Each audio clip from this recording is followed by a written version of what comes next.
Pessoal, tudo bem? Como é que vocês estão? Tá tudo beleza? Tudo certo com vocês?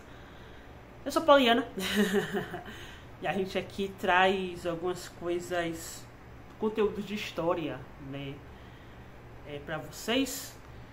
E hoje a gente vai falar sobre a continuidade de Vargas, né, da aula de Vargas. Então assim, desde já se inscreve no canal, ativa o sininho e a gente vai falar sobre Vargas, tá bom? Hoje. Eu já coloquei o primeiro vídeo aqui de Vargas, vou deixar aqui em cima para você assistir. Se você não assistiu, para esse e vai assistir o primeiro, que se encaixam e é muito importante, tá bom? Vamos nessa, gente. Eu já falei aqui, na primeira aula, que Vargas ele assumiu o poder através de um golpe, né? Por quê? Porque existiam eleições e quem vai se candidatar é o Getúlio Vargas e o Júlio Prestes. Não confunda o Júlio Prestes com o Luiz Carlos Prestes da Olga Benário. O Luiz Carlos Prestes é, né, o da Olga Benário, né, e tal. E o Júlio Prestes é político que ganha de Vargas, só que Vargas ele assume o poder dia 3 de novembro de 1930. E ele vai assumir o poder. O que acontece a partir daí? Nesse primeiro momento, gente, a gente precisa dividir o conceito de Vargas, tá bom? Vargas ele vai assumir o poder em três governos. Ele fica no período de 30 até 45. Vou abrir aqui por causa de loop. De 30 até 45. E nisso ele vai ficar por um longo período, né, no poder do Brasil. E nesse primeiro momento aqui ele vai assumir de maneira provisória. Por quê? Porque ele vai alegar que o Brasil está passando por um processo de comunismo, né, de socialismo. Só abrindo um parêntese aqui, que ao longo da história, da cronologia histórica, a gente percebe que como, né, essa onda comunista ela vai atingir, né, ela é citada, né, nos anais da história do Brasil. A gente percebe, por exemplo, não só no Brasil, mas no mundo, né? A gente, por exemplo, vê pela questão da Revolução do Haiti. A Revolução do Haiti era um processo que dá esse medo comunista, né, em muitos, né, a balaiada, Sabinada, os processos mesmo históricos de separatismo do Brasil. Você vai ver que as pessoas dão muito a ênfase nessa onda comunista, nessa onda socialista. Mas você fala assim, Poliana, o que é o socialismo e o que é o comunismo, tá?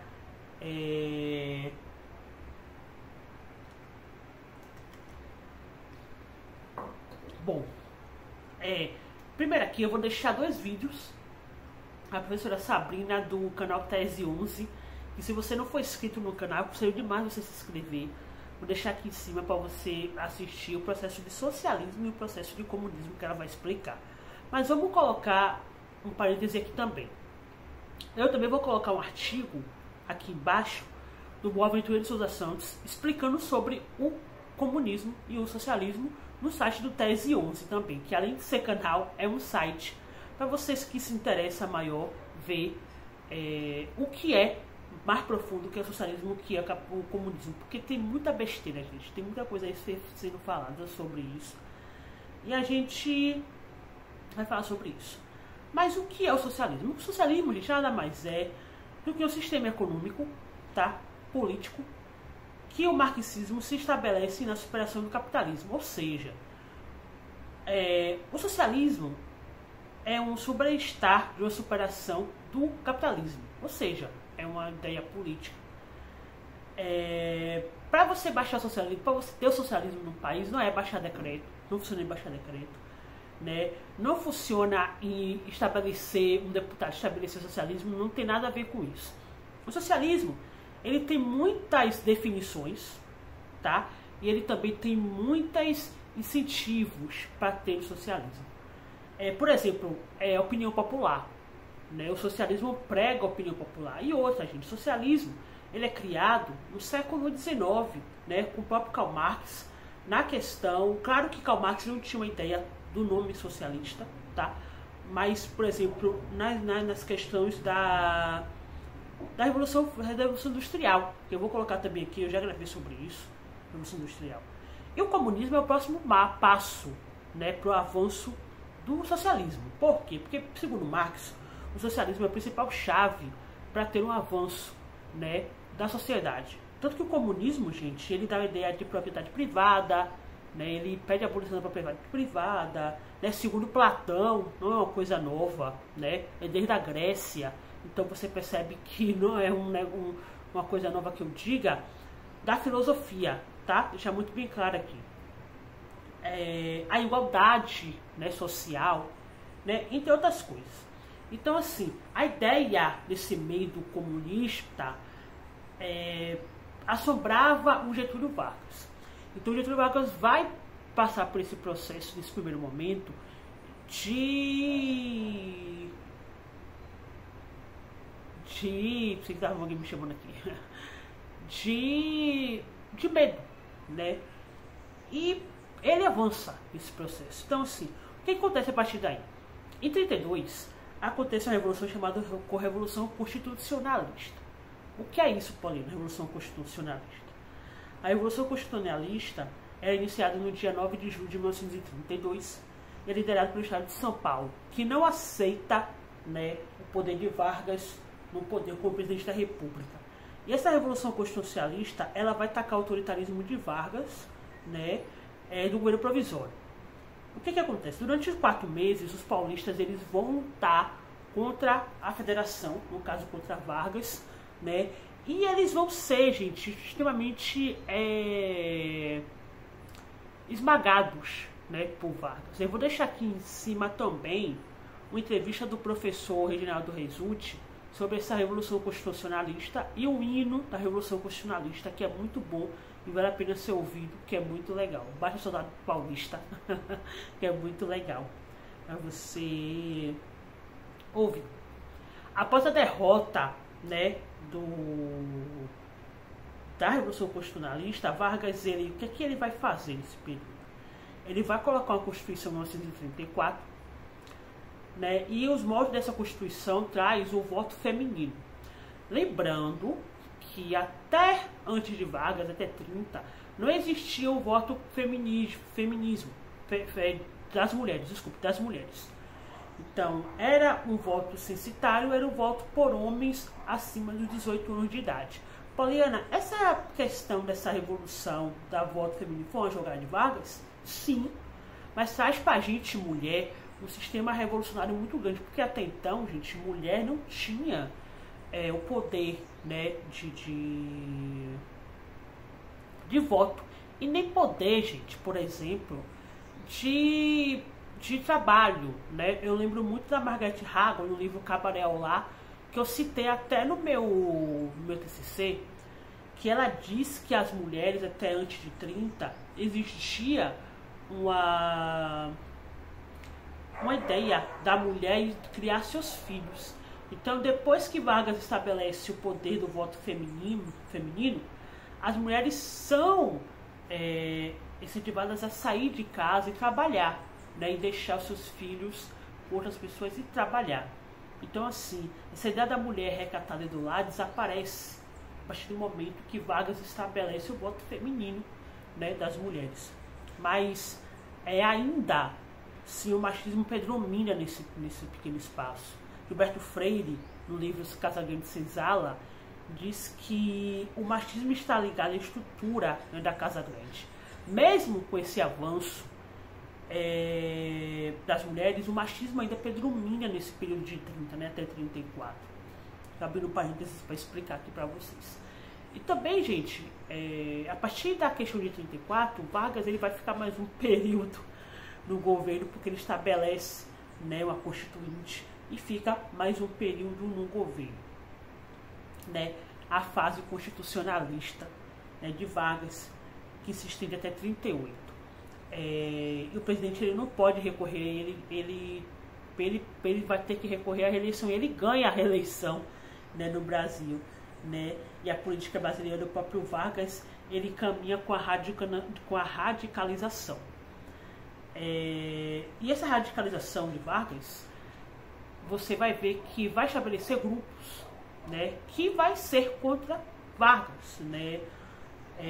O próprio grupo, por exemplo, do Plínio Salgado, né, a Ação Integralista, por exemplo, brasileiro, né, do Plínio Salgado, que é contra, né, o próprio Vargas, né, a Ação Liberal Nacional, né, que é liderada pelo Luiz Carlos Prestes. Aí sim é o Luiz Carlos Prestes da Olga Benário, né, não confunda, né, que eu sempre falei para você não confundir, não confundir.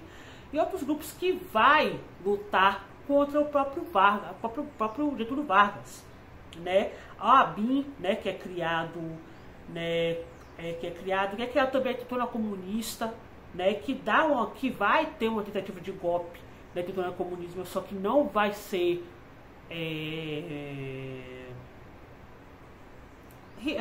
não vai ser estabelecido, né? Por quê? Porque o próprio Vargas ele tem força nos estados. Você vê que o próprio Rio e São Paulo eles têm uma base muito forte com Vargas, né? Por exemplo, aqui no Nordeste, né, a gente vai ver uma resistência muito grande em Recife do próprio Getúlio Vargas. Só que essa resistência vai ser muitas vezes eliminada pelo próprio Getúlio Vargas, né?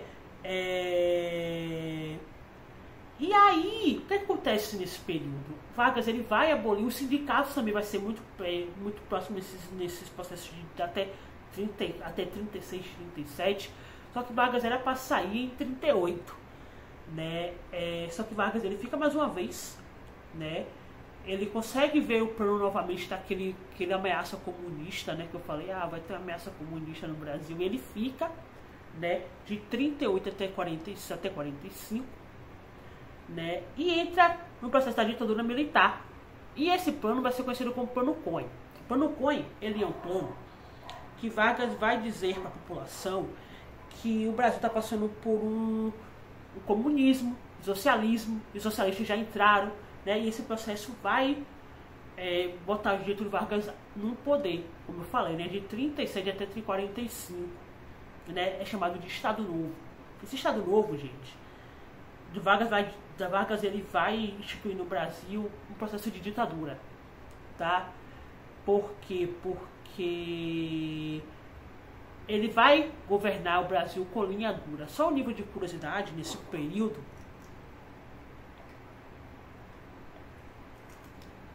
é nesse período que o Getúlio Vargas vai entregar o Gabinário, né?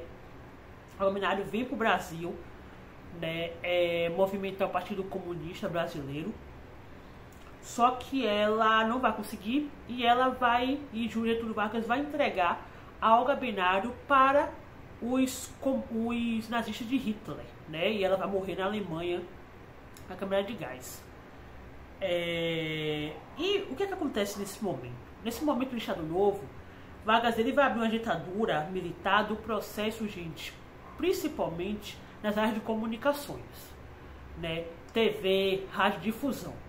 Vai ser criado o DIP é o Departamento de Imprensa e Propaganda, responsável pela propaganda de Vargas, que vai eliminar a censura, que vai ter uma censura dos inimigos e vai controlar a censura, né, do poder de rádio, difusão. É nesse momento também que é criada a Hora do Brasil, né, que a Hora do Brasil, até hoje tem, né, a Hora do Brasil, ela é um programa que vai difundir as ideias de Vargas, né, de Getúlio Vargas para a população, né, mas também vai ser o poder de eliminação dos seus inimigos, né. O próprio Luiz Carlos Prestes vai passar por essa situação, né, o Júlio Prestes, entre outras pessoas aí que são inimigos de Vargas, vão passar por esse tipo de situação. Outra coisa também que nesse período que vai criar as leis trabalhistas, né, carteira assinada, né, a CLT, né, que é o salário mínimo, 13º. Vargas vai criar os benefícios, né, para os trabalhadores em 43. É nesse momento que ele recebe o apelido muito famoso de pai dos pobres. Por quê, Paulino? Porque através desse processo dessas leis, Vargas vai ser o pai dos pobres, né? O paizinho dos pobres. É óbvio que a situação de Vargas, nessa questão do pai dos pobres, vai ser uma questão, gente, de repensar nesses apelidos, porque ele não faz isso de maneira de cuidar da população, né, trabalhista, mas sim para se beneficiar, né, dos seus próprios interesses. Outra coisa também, nesse período, a entrada do Brasil na Segunda Guerra Mundial. Só lembrando que nesse período da Segunda Guerra Mundial, nesse primeiro passo, o Brasil entra a favor dos aliados, tá? Juntamente com os alemães de Hitler, tá? Do nazismo de Hitler. Só que o que acontece? Né? O continente europeu vai viver a Segunda Guerra Mundial, que eu vou gravar ainda sobre a Segunda Guerra Mundial. Então, ele fica primeiramente ao lado dos alemães e dos italianos, né, de Mussolini, né? E depois Vargas vai trair o próprio Hitler e vai entrar no lado dos aliados. Perdão. Vargas entra no lado dos nazistas, tá? Para depois ficar no lado dos aliados. Só para dizer aqui que eu errei. E o que acontece? A gente vai ver, por exemplo, duas coisas muito curiosas. Durante esse processo da Segunda Guerra Mundial, Vargas vai emprestar, né, para os aliados a base de avião de Recife, né?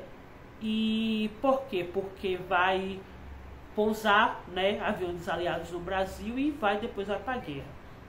Outro ponto também muito legal é que em Salvador, quem conhece Salvador, quando você sai do aeroporto, né, internacional, daqui, Luiz Eduardo Magalhães, você vê os bambuzais. Vou tentar deixar a foto aqui em cima, tá? Esse bambuzai, gente, foi criado na Segunda Guerra Mundial para esconder aviões. Então, assim, imagine, né? Todo o processo que Vargas teve com os aliados. Como eu falei, eu vou gravar, em geral, sobre a Segunda Guerra Mundial. Mas é isso. O que acontece aí? Vargas, ele tenta dar um novo golpe no Brasil, só que ele vai ter que sair, porque ele fica de 30 até 45 há muito tempo, né? E ele vai deixar o poder pro Dutra, que não vai ser nossa próxima aula, né? E pro Eric Gaspar Dutra. E ele vai pro Rio Grande do Sul, né? Descansar. E Vargas só volta em 50, que aí vai ser os seus próximos capítulos de Brasil, certo? Gente, eu espero que você tenha gostado e entendido da aula. Se você gostou, dá um feedback, dá um joinha, se inscreve aqui no canal, deixa aqui sua opinião, vai ser muito legal, opinião muito construtiva para cada um de vocês. E vai ser um estabelecimento, né, para você que está assistindo essa aula, se você gostou, se você não gostou, tinha alguns comentários. Enfim, desde já eu agradeço pela sua audiência, eu agradeço pela sua paciência, tá me assistindo aqui no seu celular, no seu tablet, no seu computador, na sua televisão. E muito obrigada de verdade por cada um de vocês. E até a próxima aula, que a gente vai falar sobre o governo do Eric Gaspar Dutra. Tchau, gente!